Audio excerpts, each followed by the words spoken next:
Hi guys, আসসালামু আলাইকুম। আমি যে স্থানটা এখন দাঁড়িয়ে আছি এটা হচ্ছিল মালয়েশিয়ার কুয়ালালামপুরের বাংলা মার্কেট এরিয়া।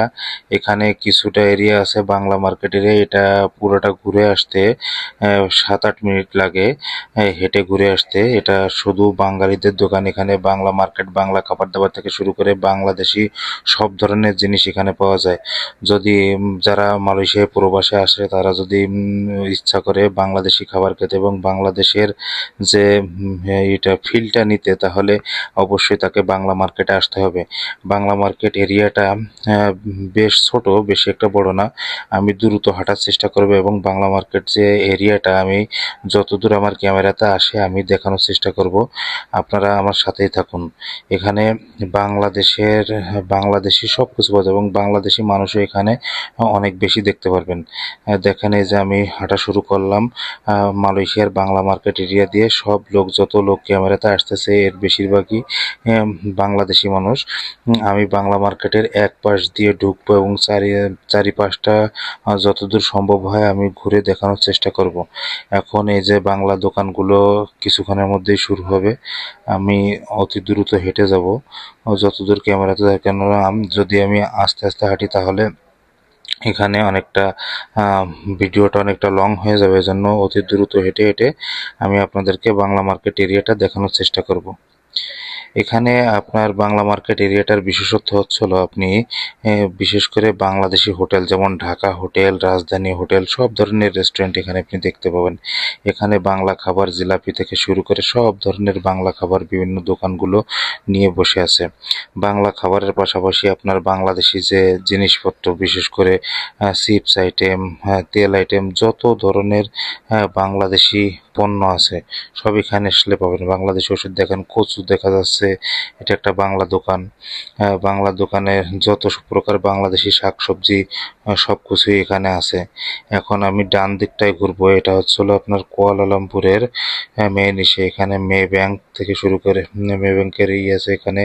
এই যে আমি মূল বাংলা বাংলা যে মার্কেট এরিয়া, সেই এরিয়াতে আমি ঢুকে পড়লাম।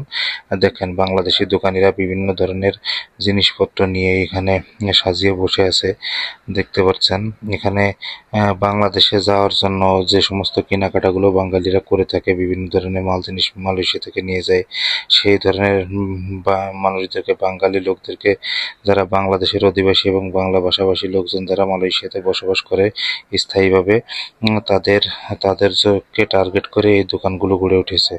এখানে যে দেখতে পাচ্ছেন, এটা একটা বাংলা দোকান। এখানে বিভিন্ন প্রকার জিনিসপত্র বিক্রি করতেছে। এখানে বাংলা রেস্টুরেন্ট পাবেন, বাংলা দেশি আপনার খাবারের দোকান তো আছে, এছাড়াও আছে বিভিন্ন প্রকার জিনিসপত্র, যেমন কম্বল, রাইস কুকার, প্রেসার কুকার, এইসবের দোকান থেকে শুরু করে সিম কার্ড সহ বাংলাদেশে টাকা পাঠানোর জন্য বিকাশের দোকান, সব ধরনের এখানে আছে। এখন এই যে রোডটায় আমি এখন এন্ট্রি নিচ্ছি, আমার ডান পাশে এই রোডটাই আপনার সব বাংলাদেশি দোকান। ওই সামনের রোডটাও আছে, এই রোডটাই সবচেয়ে বেশি বাংলাদেশি দোকান।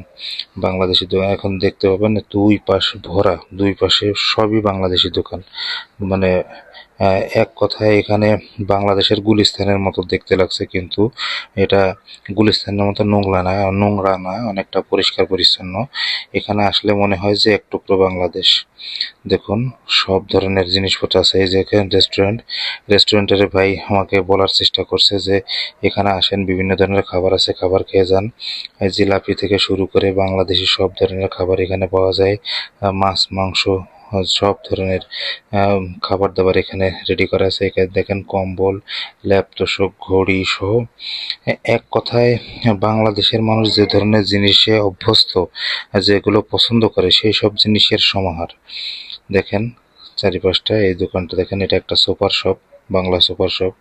এই যে একটা দোকান আছে, মানে বাঙালিরা যে জিনিসগুলো পছন্দ করে ওই জিনিসগুলো এখানে। বেশিরভাগ যে দোকানিরা আছে তারা কুমিল্লার অধিবাসী, বেশিরভাগই কুমিল্লার দোকান। এখানে যত বাংলা দোকান আছে এর বেশিরভাগই কুমিল্লার, কিছু বরিশাল আছে, নোয়াখালী আছে, কিন্তু সবচেয়ে বেশি কুমিল্লা অঞ্চলের মানুষ। এখানে দেখেন, এই যে চৌকিট বাস স্ট্যান্ড থেকে একটু বাস স্ট্যান্ডের সাথে এই এরিয়াটা, চৌকিট বাস স্ট্যান্ড এবং ন্যাশনাল ব্যাংক, এদিকে মে ব্যাংক, সব এখানে আশপাশ দিয়ে আছে, এখানে একটা বাস স্টেশন আছে। এই যে দেখতে পাচ্ছেন, আমি এই পাশ দিয়ে বেরোইছি। আমি বাংলা মার্কেট যে এরিয়াটা পুরো ঘুরে দেখার পর আমি বাংলা মার্কেট থেকে সোজা আমি চলে গেলাম হলো লয়েড প্লাজা, যেখানে বাংলাদেশে মালয়েশিয়ার সবচেয়ে বড় মার্কেট ফোন এবং মোবাইল এবং মোবাইল অ্যাক্সেসরিজের। ওদিকে আমি এগিয়ে যাব। পাশাপাশি বাংলাদেশি যে দোকানগুলো দেখেন, চৌকিট স্টেশন, আমি এখানে স্টেশনের দিকে এগিয়ে যাচ্ছি। স্টেশনের দিকে গিয়ে আবার পুনরায় অন্য পাশ দিয়ে ঘুরে মালয়েশিয়ার যে দেখেন কতটা সুন্দর দৃশ্য এখানে। আমি এখন চলে যাচ্ছি হলো আপনার লয়েড প্লাজার দিকে। লয়েড প্লাজার দিকে যাওয়ার পথেও দেখা যাচ্ছে কিছু বাংলা দোকানপাট এখানে আছে এবং রোডে ট্রাফিক পড়েছে, যেটা বাংলাদেশে শুধু ট্রাফিক জ্যাম পড়ে না, এটা মালয়েশিয়াতেও ট্রাফিক জ্যাম পড়ে, প্রচুর ট্রাফিক জ্যাম আপনারা দেখতে পাচ্ছেন। দেখেন আমি হাঁটছি এবং প্রচুর ট্রাফিক জ্যাম পড়েছে, কিন্তু এখানে যে শৃঙ্খলা আছে, বাংলাদেশে যেমন ভ্যান রিক্সাতে যারা বর্তমান সময়ে বাংলাদেশে অটো রিক্সার রাজত্ব চলছে, অটো রিক্সার যে ড্রাইভাররা, এটা একজন বিএমডাব্লিউ গাড়ি নিয়ে বেরোয়ছে তাকেও এরা পাত্তা দেয় না। কিন্তু মালয়েশিয়াতে এটার কোনো সুযোগ নাই।